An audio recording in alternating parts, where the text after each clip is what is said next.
അബ്ദുൽ നാസർ, ഇപ്പോൾ താങ്കൾ വ്യാപാര മേഖലയുമായി ബന്ധപ്പെട്ട കാര്യങ്ങളെക്കുറിച്ച് വിശദീകരിക്കുകയായിരുന്നു. ഇപ്പോൾ BJP-യെ അനുകൂലിക്കുന്നവർ കേന്ദ്ര സർക്കാരിനെ അനുകൂലിക്കും. ഇപ്പോൾ പ്രധാനമന്ത്രിയുടെ ഉൾപ്പെടെ പ്രസംഗം കഴിഞ്ഞതേ ഉള്ളൂ. വലിയ ആത്മവിശ്വാസത്തിൽ ബജറ്റ് വലിയൊരു ഇടപെടലാണ് നമ്മുടെ എക്കോണമിയിൽ ഉണ്ടാക്കുന്നത് എന്ന് പറയുകയുണ്ടായി. അത്ര വലിയൊരു ഇമ്പാക്റ്റ് ഉണ്ടാക്കും എന്ന് താങ്കൾ കരുതുന്നുണ്ടോ? അത്ര വലിയ പ്രഖ്യാപനങ്ങൾ ഉണ്ട് എന്ന് താങ്കൾ കരുതുന്നുണ്ടോ?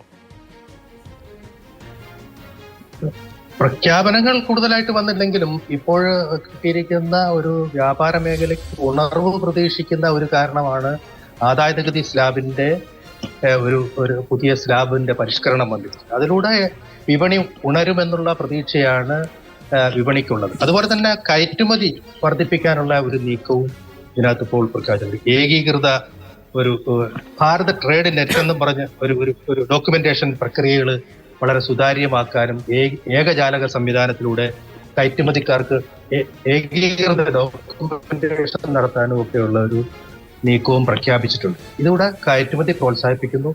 MSMEകൾക്ക് നേരത്തെ സൂചിപ്പിച്ചതുപോലെ അത് ഗുണകരമാകുമെന്നുള്ള ഒരു പ്രതീക്ഷയാണ്. നേരത്തെ കയറ്റുമതിക്കാർക്കൊക്കെ ഒട്ടേറെ ബുദ്ധിമുട്ടുകളുണ്ട്.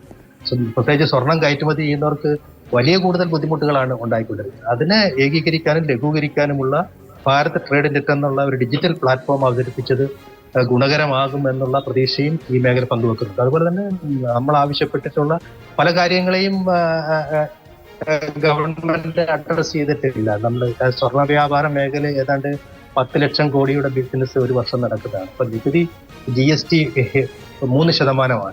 അത് 1.25% കുറയ്ക്കണമെന്ന് നമ്മൾ ആവശ്യപ്പെട്ടിട്ടുണ്ട്. അതിനെക്കുറിച്ചൊന്നും ഗവൺമെന്റ് ഒരു തരത്തിലുള്ള ഒരു നിലപാടിലേക്ക് എത്തില്ല. GST കൗൺസിലാണ് നിലപാടെടുക്കുന്നതെങ്കിലും ധനമന്ത്രിക്ക് അത് പ്രത്യേകമായി അഡ്രസ് ചെയ്യാനുള്ള ഒരു സാഹചര്യം ഉണ്ടായിരുന്നു. അതൊന്നും ചെയ്തിട്ടില്ല. അതുപോലെ തന്നെ നമുക്ക് ഈ സ്വർണത്തിന് ഈ EMI ഏർപ്പെടുത്തണമെന്ന് വളരെ കാലമായി നമ്മൾ ആവശ്യപ്പെട്ടുകൊണ്ടിരിക്കുകയാണ്. സ്വർണത്തിന് മാത്രമാണ് EMI ഇല്ലാത്തത്. മറ്റെല്ലാ ഉൽപ്പന്നങ്ങളും വാങ്ങിക്കുന്നതിനും, കാർ വാങ്ങിക്കുന്നതിനും, ഫ്രിഡ്ജ് വാങ്ങിക്കുന്നതിനും, TV വാങ്ങിക്കുന്നതിനും ഒക്കെ EMI ഏർപ്പെടുത്തിയിട്ടുണ്ട്. പക്ഷെ സ്വർണം ആഭരണങ്ങളായി വാങ്ങിക്കുന്നതിന് കാര്യം ക്രമാതീതമായ വിലവർധനമുള്ള സമയത്ത് അത് കേൾക്കുമ്പോൾ വളരെ കൗതുകമുള്ള രസകരമായ ഒരു സ്വർണവും EMI-ൽ വാങ്ങാം. കാരണം ഇപ്പോൾ സ്വർണത്തിന് ഇന്നും വില കൂടി, സർവകാല റെക്കോർഡാണ്.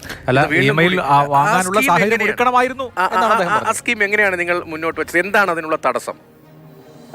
ഗവൺമെന്റ് സ്വർണം എന്ന് പറയുമ്പോൾ ഏറ്റവും കൂടുതൽ ആവശ്യകത നമ്മുടെ രാജ്യത്ത് ഏറ്റവും കൂടുതൽ ആവശ്യമുള്ള ഒരു സാധനമാണ്. പക്ഷെ അങ്ങനെ വരുന്ന ഒരു രാജ്യത്ത് ഏറ്റവും കൂടുതൽ ബാങ്കുകളാണ് അതിനകത്തൊരു റെസ്ട്രിക്ഷൻ ഉണ്ടാക്കിയെടുക്കുന്നത്. കാര്യം ഫണ്ട് ഏറ്റവും കൂടുതൽ സ്വർണത്തിലേക്ക് ഒഴുകിപ്പോകും, മറ്റു കാര്യങ്ങളിലേക്ക് പോകാൻ കഴിയത്തില്ല എന്നുള്ള രീതിയിലാണ് അതിനെ ബാങ്കുകൾ തടസ്സപ്പെടുത്തുന്നത്. അതിന് ഗവൺമെന്റ് പ്രത്യേകമായ ഒരു നിബന്ധനകൾ വെച്ചുകൊണ്ട് ആ EMI നടപ്പാക്കണമെന്നുള്ള വളരെ വ്യക്തമായ നിർദ്ദേശങ്ങൾ നമ്മൾ സമർപ്പിച്ചിട്ടുണ്ട്. കാര്യം അതിനൊരു ഒരാൾക്ക് ഗ്രാം വാങ്ങിക്കണം എന്നുള്ള രീതിയിലൊരു റെസ്ട്രിക്ഷൻ ഒക്കെ വെച്ചുകൊണ്ട് ഗവൺമെന്റ് അത് നടപ്പാക്കുന്നതിന് പ്രത്യേകമായ ഒരു നടപടിക്രമങ്ങൾ ഉണ്ടാക്കണമെന്ന് ഞങ്ങൾ ആവശ്യപ്പെട്ടിട്ടുണ്ട്. അത് ഇന്ത്യയിലെ ജനങ്ങൾക്ക് നേരത്തെ പറഞ്ഞതുപോലെ ഏറ്റവും ക്രമാതീതമായി സ്വർണ്ണവില വർദ്ധിക്കുകയാണ്. വീണ്ടും വില വർദ്ധിക്കുന്ന ഒരു സാഹചര്യങ്ങൾ തന്നെ നിലനിൽക്കും. അപ്പോൾ EMI ഏർപ്പെടുത്തുക എന്ന് പറയുന്നത് ഇന്ത്യയിലെ ജനങ്ങൾക്ക്, പ്രത്യേകിച്ച് കേരളത്തിലെ ജനങ്ങൾക്ക് ഏറ്റവും കൂടുതൽ ഗുണകരമാകും എന്നുള്ള ഒരു ആവശ്യത്തിലാണ് സ്വർണ്ണ വ്യാപാരികൾ പ്രതീക്ഷ വെക്കുന്നത്.